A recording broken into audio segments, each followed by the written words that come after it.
Hello, I am Endlessness and welcome back to Final Fantasy VII Ever Crisis, and in this video I like to give you a guide for a high score battle on Jenova BIRTH in the ranking event after I have spent a bit more time on this boss. But to be honest, I'm not very happy with the changes they did with the solo ranking formats and now are just forcing us to spend twice as much time on it to score well on both bosses. And to be honest, this ranking format is the one I enjoyed the least, so I wasn't thrilled when it suddenly somehow returned, but I always have that competitive itch because I want those materia catalysts and tickets, but I enjoyed dungeon rankings a lot more than this format. However, I have stage level 100 and I only lowered 2 battle effects from max, so when the battle begins I have -3 MDef and I start with 5000 damage when the battle begins instead of 10,000, but my team also isn't the best, nor best optimized, but I can get to around a 960 score on this battle. But Camera Aerith and Bahamut Yuffie of course would be better here, but it's just the best team I have available. You could also use Tifa here as well with her 2 exclusive weapons if you pulled on them, but Zack's both weapons are free to play and Ceremonial not only does incredible damage but also buffs Zack's physical attack every time he uses it, so unless you have characters with better exclusive weapons, I think Zack is the best free to play version, non-elemental DPS here. But Cloud with Bahamut and Glavenus is of course the MVP here, as Glavenus has very good stats and buffs Cloud's attack too, but it's just mainly Bahamut being so incredibly good. But to get that 960,000 score I have to ensure that I kill Jenova before her tail laser hits after sigils. If I get hit I lose quite a lot of points. But if you can't kill her before that tail laser, I can suggest you could lower HP or defenses and battle effects. And Jenova only deals magic damage, so I recommend buffing your MDef stat as high as possible.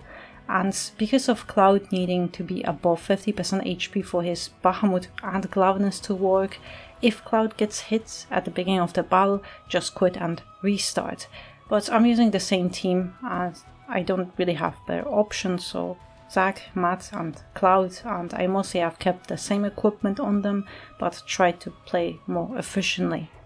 Matt has Gear Voucher outfit with any limit or summon, Gale weapon for increased magic defense for all allies and co-defender, as well as his ultimate weapon, Cura in OQ materia slot, Esuna Fatigue and X Sigil, and in sub-equipment slots Matt has Centipede, Stream Saber to boost Zack and Cloud, and Syringe for HP, so he has 11.2 HP, 3.9 heal and 187 MDef. Zack has Gear Voucher outfit with Apocalypse, Ceremonial for DPS and Twinkling Star to debuff magic attack, then a Circle Sigil in boost slot, 2 stat sticks, and in sub-equipment slot Zack has just the best available weapons I could give him. So he has 11.2 HP, 8000 physical attack and 174 MDef. Cloud has Bahamut outfit with Claim Hazard, Bahamut Greatsword for DPS and Glavenus for HP and P attack buff, as well as his ultimate Buster Sword, Circle Sigil in boost slot and 2 stat sticks, and in sub-equipment slot Cloud has Wind Slash for buff debuff extension, Bald Eagle for P attack and Heavy Hauser, so he has 13.1 HP, 9.5 P attack and 156 MDef.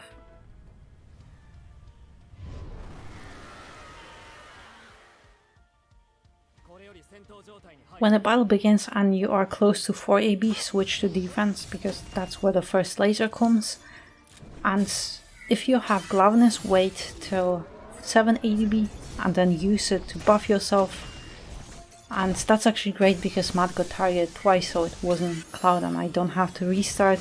I already did like 15 times because Cloud would get targeted every single time. But with Cloud, you have to control him if you have Glavenus because he will try to debuff all possible enemies instead of doing DPS like he should. But the sequence here is debuff Jenova's attack, buff your magic defense, and heal if needed to ensure that everyone survives. But also I like to control Cloud to ensure that he does DPS to those soldiers instead of debuffing them. But here I use that ultimate braver only to ensure that Zack does DPS instead going for Twinkling Star debuff, so I get that highest DPS I can get from my both characters.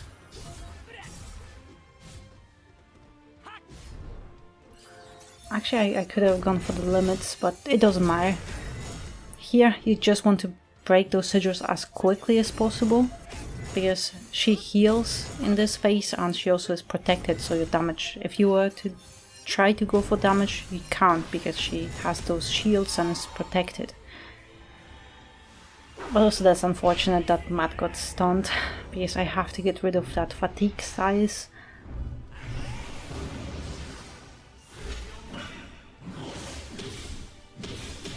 Those limit breaks, they don't really do too much DPS, it's pretty much nothing.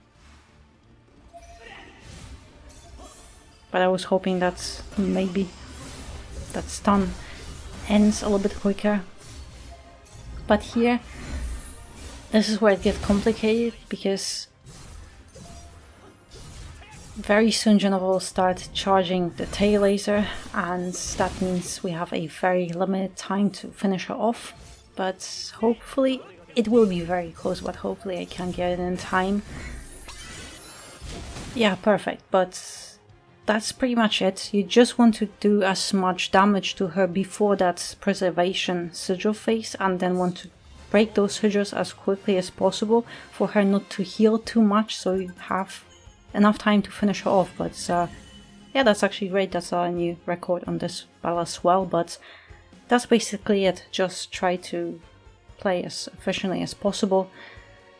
And yeah, so I hope you found this guide helpful. Thank you very much for watching, and I hope to see you next one.